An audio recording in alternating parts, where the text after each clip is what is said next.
नमस्कार साथियों, स्वागत है आप सभी का daily learning official YouTube channel में। साथियों, जैसे कि मैंने आपसे वादा किया था कि मैं उन सभी साथियों के लिए एक वीडियो लेकर आऊँगा जो कि परीक्षाओं को लेकर काफ़ी डरे हुए रहते हैं या फिर वो सही प्लानिंग नहीं कर पाते हैं किस प्रकार से परीक्षा को क्रैक किया जाए। तो मैं अपना अनुभव साझा करूँगा और ये आपसे टिप्स दूंगा कि किस प्रकार से आपको परीक्षा के लिए तैयारी करनी चाहिए और किस तरीके से आप कम से कम समय में एक गवर्नमेंट जॉब ले सकते हैं। तो चलिए साथियों, शुरू करते हैं आज की वीडियो को।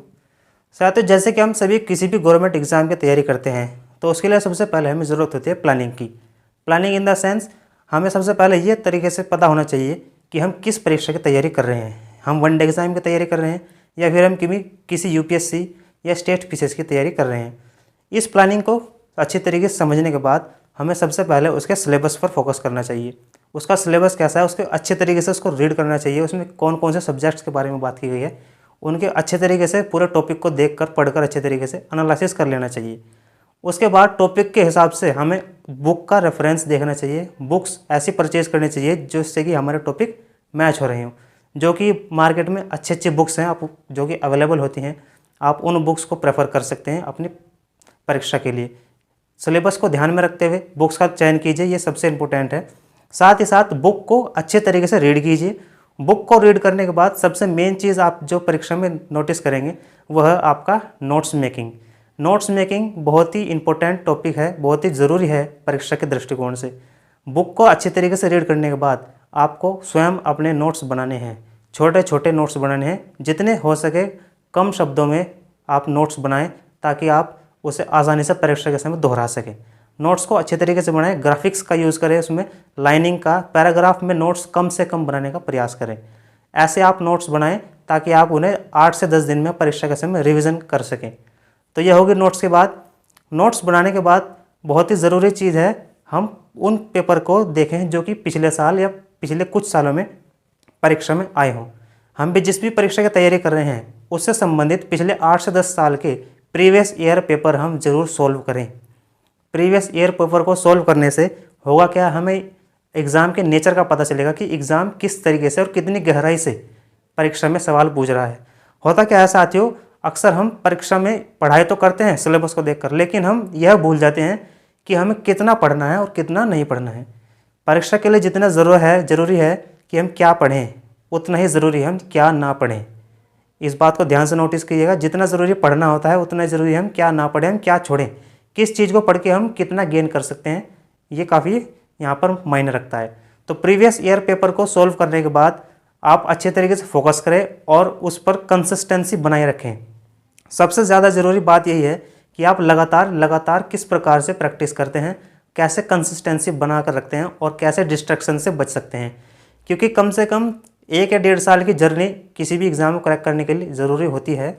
कम भी हो सकती है, वो माइंडसेट पर आप डिपेंड करता है, लेकिन 1 से 1.5 साल के बीच में अपने आप को संभाल कर रखना, बाहरी वातावरण से बचकर रहना, डिस्ट्रैक्शन से बचकर रहना, ये बहुत ही ज़रूरी होता है। तो डिस्ट्रैक्शन से अपने आप को बचाएं। सोशल मीडिया का हो सके थोड़ा कम यूज़ करें, जितना हो सके लिमिटेड रिसोर्स रखें।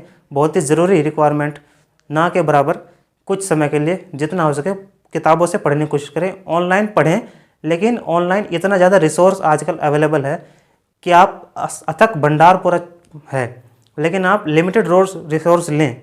हम ये नहीं कहें कि आप ऑनलाइन पढ़ाई ना करें, ऑनलाइन पढ़ाई ज़रूर करें, लेकिन आप इस प्रकार से ना भटके कि आप आज यह भी पढ़ लिया, आज वह भी पढ़ लिया, कभी इस प्लेटफॉर्म से कभी उस प्लेटफॉर्म से। ऐसा नहीं करना है। किसी भी एक चीज़ को, किसी भी एक टीचर को फॉलो कीजिए और किसी भी एक बुक को प्रेफर कीजिए। मार्केट में ऐसे बहुत सारे बुक्स मिल जाएंगी जो कि आपको लगेगा कि ये उससे अच्छी है, ये उससे अच्छी है। ऐसा नहीं करना है।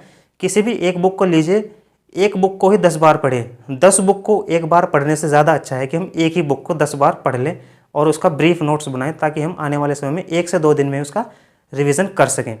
फोकस रखिए, डिस्ट्रैक्शन से बचिए, कंसिस्टेंसी रखिए और डेली मॉक टेस्ट जरूर लगाएं।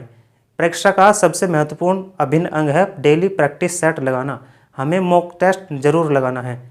हम कितना पढ़ रहे हैं उसको हम डेली रिवीजन में रखें, डेली रिवाइज करें, उसको वीकली रिवाइज करें।